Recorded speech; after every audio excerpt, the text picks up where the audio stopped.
The point that I explain today is how to create objects and allocate memory for object in C++.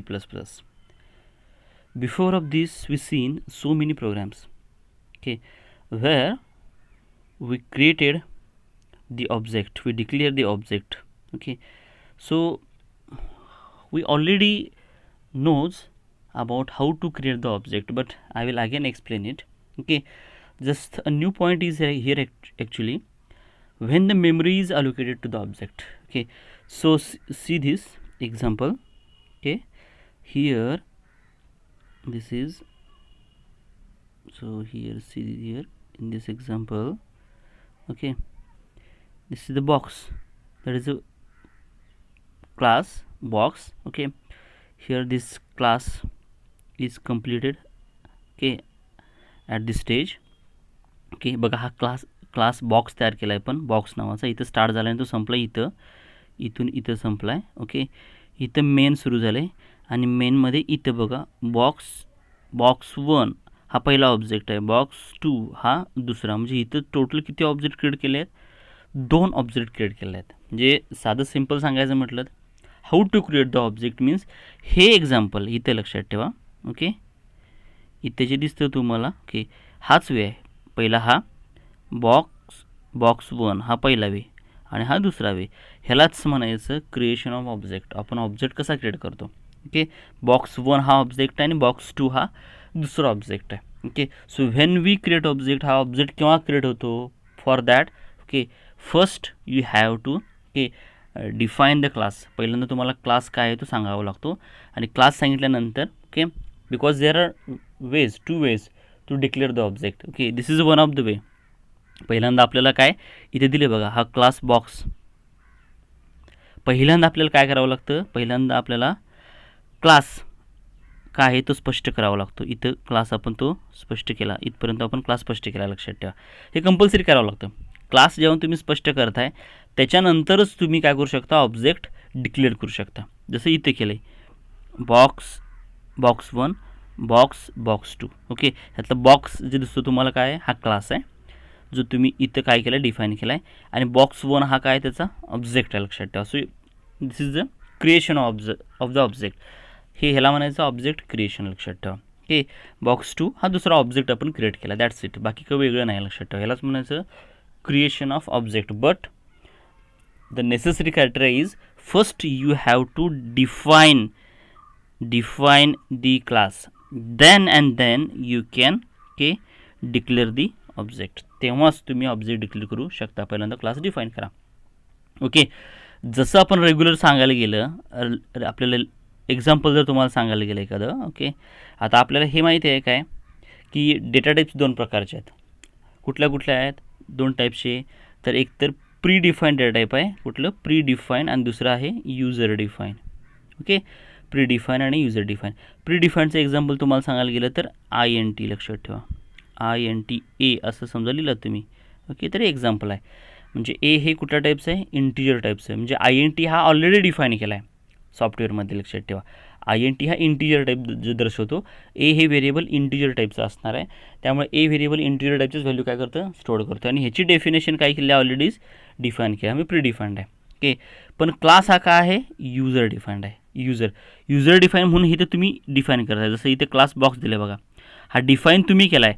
म्हणजे opening curly ब्रॅकेटपासून closing curly bracket कुठे त्याचा इथं आहे, हे सगळं डिफाईन कोणी केलं आहे, तुम्ही केला, लक्षात ठेवा. म्हणून क्लास हा युजर डिफाईन डेटा टाईप आहे. काय, युजर डिफाईन. मग पहिल्यांदा तुम्ही क्लास डिफाईन करा आणि मग इथे जे दिसतं तुम्हाला बॉक्स 1, म्हणजे बॉक्स हा ऑलरेडी तुम्ही डेटा टाईप तुम्ही काय केला आहे, डिफाईन केला आहे. बॉक्स 1 हा काय झाला ॲक्च्युली, मग त्याचं व्हेरिएबल झालं, लक्षात ठेवा. जसं INT ऑलरेडी डिफाईन केला आहे म्हणून तुम्ही लिहित आहे, तसं आता बॉक्स तुम्ही इथं ऑलरेडी डिफाईन केला आहे म्हणून बॉक्स 1, ओके. म्हणून काय करता तुम्ही, ओके, बॉक्स 1 बघा, मी परत इथे लिहितो, ओके. हा बॉक्स तुम्ही ऑलरेडी काय केला आहे, आता वरती डिफाईन केलेला आहे इथे, लक्षात ठेवा. म्हणून तुम्ही इथे दिसते बघा बॉक्स 1 बॉक्स 2. तर त्याच्या पुढे आपण बॉक्स जे देतो आहे, म्हणजे बॉक्स टाईपचं आपण बॉक्स 1 जे देतो आहे, बॉक्स 1 हे त्याच्या पुढे देतो आहे, हे ॲक्च्युली व्हेरिएबलच आहे. कारण हा काय आहे, बॉक्स तुम्ही already pre define data type तयार केला आहे. त्याचं बॉक्स 1 हे काय आहे, व्हेरिएबलच आहे. पण CPPमध्ये आपण काय म्हणतो, त्याच व्हेरिएबलला, क्लासच्या व्हेरिएबलला ऑब्जेक्ट असं म्हणतो. काय म्हणतो, ऑब्जेक्ट. तसंच हे बॉक्स 2 हे पण काय दुसरं व्हेरिएबल आहे, पण त्याला आपण काय म्हणतो, ऑब्जेक्ट असं म्हणतो. लक्षात ठेवा. म्हणजे प्री डिफाईनच्या बाबतीत जेव्हा तुम्ही व्हेरिएबल, जसं इथे ए दिले बघा, INT, ते प्री डिफाईनच्या बाबतीत डेटा टाईपच्या नंतर जे आपण लिहितो, INT हा प्री डिफाईन डेटा टाईप आहे, ए जे आहे ह्याला आपण व्हेरिएबल म्हणतो. पण युजर डिफाईन टाईपच्या सोबत बॉक्स हा डेटा टाईप आहे, युजर डिफाईन डेटा टाईप आहे, पण त्याच्या पुढे जे लिहितो ते व्हेरिएबल नाही, तर त्याला आपण काय म्हणतो, व्हेरिएबल्स ॲक्च्युली, पण त्याला आपण CPPमध्ये काय म्हणतो, ऑब्जेक्ट म्हणतो. लक्षात ठेवा, ऑब्जेक्ट म्हणतो. इवन जरी तुम्ही इथं पाहिलात तर बघा, ओके, इथं जर या एक्झाम्पलमध्ये, ओके, इथं आपण क्लास, म्हणजे काय पूर्ण इथे एक्झाम्पल नाही आहे, इन शॉर्ट दिलेलं आहे. क्लास बॉक्स, इथं क्लास बुक, ओके, काय दिलं इथं, क्लास बुक, आणि क्लासची बॉडी इथं स्टार्ट झाली आणि संपली कुठे, इथं. म्हणजे आतमध्ये डेटा मेंबर आणि मेंबर फंक्शन त्यांनी दिलेले नाही आहेत, फक्त एक डेमो दाखवला आहे त्यांनी. म्हणजे क्लास बुक दिला, ओके, आणि मेनच्या आतमध्ये आपण काय करतो, बुक हा क्लास झाला. बुक 1, बुक 2, बुक 3 हे सगळे काय झाले, ऑब्जेक्ट झाले. लक्षात ठेवा. This is the way to declare the object. अशा प्रकारे तुम्ही ऑब्जेक्ट डिक्लेअर करू शकता. हा पहिला वे आहे, फर्स्ट वे आहे. लक्षात ठेवा, 2 वे आहे तुम्ही ऑब्जेक्ट डिक्लेअर करण्याचा. हा फर्स्ट वे आहे. लक्षात ठेवा. ओके, तर सेकंड वे कुठला आहे बघा आता. ओके, सेकंड वे ह्या प्रकारे आहे. ओके, तर तुम्ही असंही करू शकता. ओके, बघा इथं असंही करू शकता. क्लास बुक, लक्षात ठेवा, क्लास बुकची ही बॉडी, म्हणजे ज्याच्या आतमध्ये डेटा मेंबर, मेंबर फंक्शन, आणि जसा क्लास संपतो तसा मेनमध्ये नाही. लक्षात ठेवा, क्लासची क्लोजिंग करी ब्रॅकेट झाल्या बुक 1, बुक 2, बुक 3 असं दिलेलं आहे. म्हणजे क्लासची डेफिनेशन संपल्या पण तुम्ही ऑब्जेक्ट काय करू शकता, डिक्लेअर करू शकता. वाटल्यास मी वरच्या एक्झाम्पलमध्ये ते दाखवतो बघा. आता जे सांगितलं तेच आहे बघा. इथं क्लास बुक स्टार्ट झाला आहे, इथं संपला आहे. ह्या एक्झाम्पलमध्ये मेनमध्ये ऑब्जेक्ट डिक्लेअर केलेत. तेच मागच्या खालच्या एक्झाम्पलमध्ये तुम्हाला मी सांगितलं इथं काय, ते इथं बघा, इथं जे दिसतं तुम्हाला. ओके, बघा परत एकदा इथं दाखवतो परत एकदा. ओके, म्हणजे खालच्या एक्झाम्पलमध्ये सेकंड टाईपमध्ये कुठं क्लास बुक इथं स्टार्ट झाला, इथं संपला आहे, क्लोजिंग करी ब्रॅकेट आहे.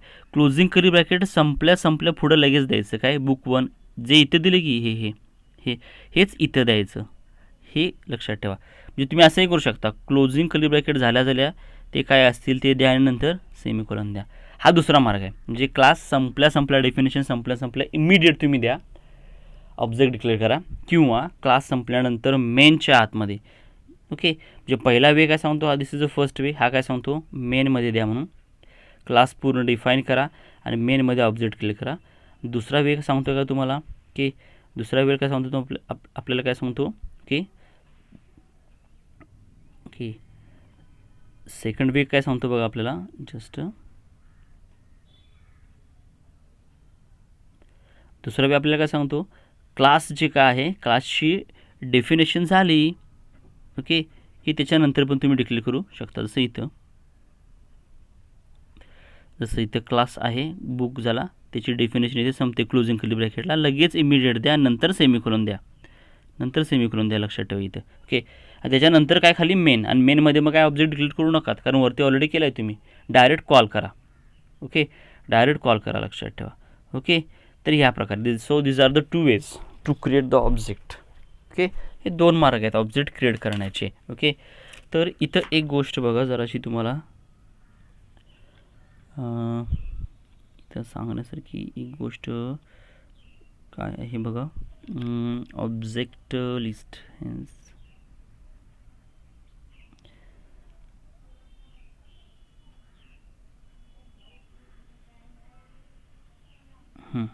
तर इथं एक थोडी मिस्टेक झाली आहे. तर बघा इथं हा ओपनिंग करी ब्रॅकेट दिसतो, ओपनिंग करी ब्रॅकेट नंतर ह्या ऑब्जेक्ट लिस्ट हे ॲक्च्युली ह्या क्लोजिंग करी ब्रॅकेटच्या इथं पाहिजेत.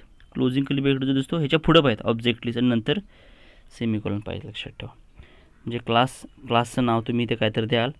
ओके, नंतर आतमध्ये ओपनिंग आणि क्लोजिंग करी ब्रॅकेटच्यामध्ये काय असेल, डेटा मेंबर फंक्शन, आणि त्याच्यानंतर मग इथं ऑब्जेक्ट लिस्ट नंतर सेमिकोलॉन असं द्यायचं. लक्षात ठेवा. जसं इथं केलं आहे, इथे एक्झाम्पल आहे बघा, क्लास बुक ओपनिंग आणि क्लोजिंग कली ब्रॅकेट, आणि त्याच्यानंतर बुक 1, बुक 2.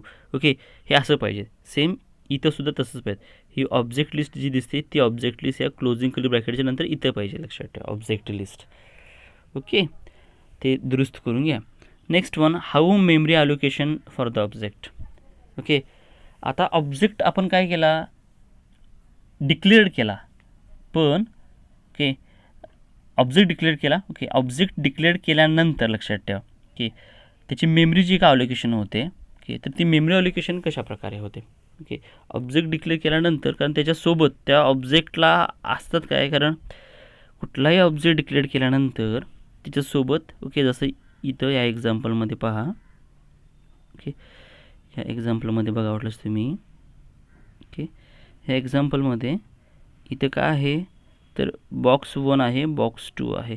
तर जेव्हा बॉक्स 1 हा जो ऑब्जेक्ट आहे, ओके, हा ऑब्जेक्ट, ओके, ह्याला मेमरी अलोकेट कधी होणार आहे. Okay, so before using member of the because it is necessary to allocate required memory space to that member also.